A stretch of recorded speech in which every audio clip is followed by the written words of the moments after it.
Hey there guys, I am the Six Machine and welcome back to another Warhammer video. Just a quick one today, the Warhammer community page has shown us the new and improved model for that legendary Ultramarines character Uriel Ventris, as well as some of his upcoming rules. So first off, we have to talk about the model.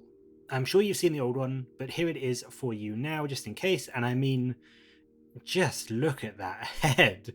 I love the model overall. I think it looks very ultramarine and stoic, but that head was just, oh, it looks so bad.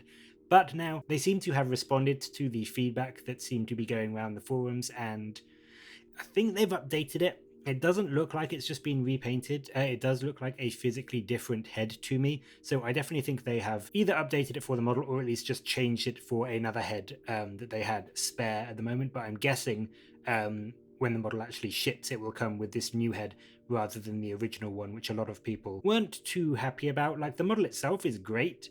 And I'll be honest, I think aside from the Ultramarines insignia, I would love to get the model and use it as a Dark Angel character. I love the sword, I love the pose, I love the cloak. It's just a solid, not too over the top HQ model.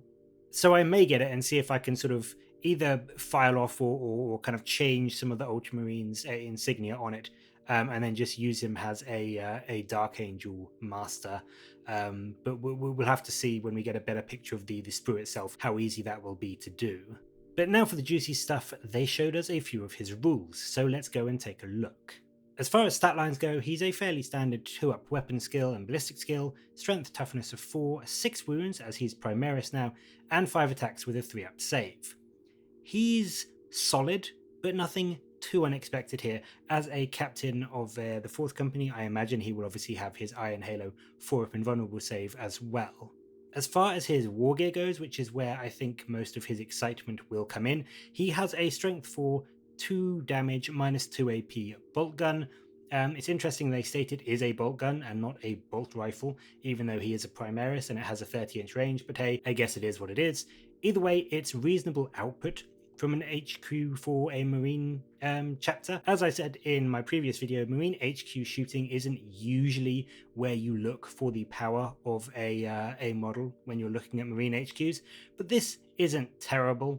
He comes with his Rites of Battle aura, of course, as well as Bolter Discipline, so he is very good at standing back and buffing a few squads of intercessors, letting them reroll their ones to hit as they put fire down range, and he almost acts as a pretty good counter-charge unit, or at least a charge deterrent model for some of your backline units. On the counterpoint to that though, you may not want to keep him back because in melee, he can put out quite a decent punch. His melee weapon is the Sword of Idaeus and comes in at strength +1, minus 3 AP, flat 3 damage, and his warlord trait is the Paragon of War, which means he is pumping out mortal wounds on 6 to wound as well. Obviously this does affect his shooting as well, which is a nice little ability or buff for this warlord trait, meaning that his bolter has the potential to do some mortal wounds as well, but really it's going to come into effect more often with his melee attacks. Having 6 attacks on the charge, he's got a potential damage output of 24 wounds if the stars align.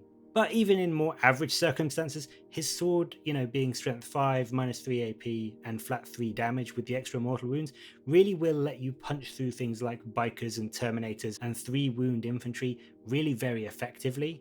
He also comes with a few bespoke rules, the first of which is the unorthodox strategist ability, which is very cool, essentially letting you choose an Ultramarines core unit within 6 inches, and for them, if you use the adaptive stratagem on them, it only costs 1 command point instead of 2.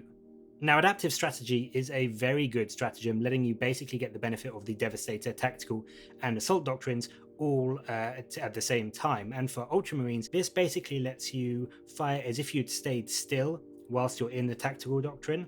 So the chance to be able to get access to this turn 1 for, say, a unit of Devastators who you perhaps deployed slightly incorrectly, or are now out of range or line of sight following your opponent's movement phase, is potentially really powerful. Being able to do it for 1 CP so that you can then basically put them into Tactical Doctrine and let them move and then still fire at their full ballistic skill. Doing that for 1 CP instead of 2 really can help you out if you're trying to hold on to some of those precious command points for later on in the game. It's nothing too over the top. I mean, it's not like you can do it for free. It still does cost you 1 command point, but it's a nice ability to have. And the times when you do want to put adaptive strategy on a unit for, moving some heavy weapons around turn 1 or getting that extra AP on your bolters turn 1, you certainly will be glad that you can do it for that little bit cheaper. His final ability that they show off as captain of the 4th company is that Uriel Ventris is the master of the fleet. And to represent this, he has the, funnily enough, Master of the Fleet rule. Now, this rule kind of confuses me. I don't understand the first paragraph. I think it's a GW typo, and maybe by the time this video is up, they have corrected it.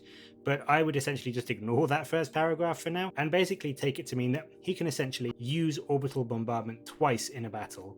And also, in addition to that, he does it for just 1 command point instead of 3. Now, let's not beat around the bush. Orbital bombardment is hard to use well because of the timing and the random rolling needed for it to inflict the most amount of damage possible, and the fact that, your enemy can move away from it. It is hard to get it off really effectively, and usually for 3 command points, it's rarely worth it. But if your enemy is castled up by an important objective and they've got, a bit of a Death Star going on there, then there are worse ways to spend 1 command point to try and inflict a load of damage on them. Even if you just use it to force your opponent's castle to move some key units and potentially get some stuff into line of sight or out of good firing arcs, it could be really handy. And then you never know, if it does go off and you get a bit of luck, you could do some serious damage to those units that are castled up around an objective. I think if it was me, I would tend to use 1 command point orbital bombardments as a way to just kind of threaten and worry my opponent. Not really, it'd be nice to get a couple of mortal wounds off, but really use it to put areas where you basically say to him, come into this place of the board at your peril, or stay where you are at your peril, and kind of force him to make some difficult movement related decisions. I think overall he seems like a solid, nothing too exciting HQ. Depending on points, I think he could be a good HQ to sit back and babysit some long range units in your army, giving them those rerolls and then pumping out 2 orbital bombardments out onto the enemy's battle lines, as well as being a reasonably solid counterpunch unit if the enemy tries to come to your home objectives. So that's it for today. Mr. Uriel Ventris is coming. I will also say, I think the Black Library books he's in are overall pretty solid, so if you don't know much about Uriel Ventris and his escapades, it's well worth checking them out. Nightbringer especially is still a favourite of mine, even though I read it years and years and years ago. But anyway, let me know in the comments what you think of Uriel Ventris in the lore, his model, and his rules on the tabletop, and will you Ultramarines players be adding him to your forces? And also, for you non-Ultramarines players, will you be getting the model to convert up to an HQ for your own chapter? Let me know below, and as always, thank you very much for watching. Until next time, I'll catch you later, guys.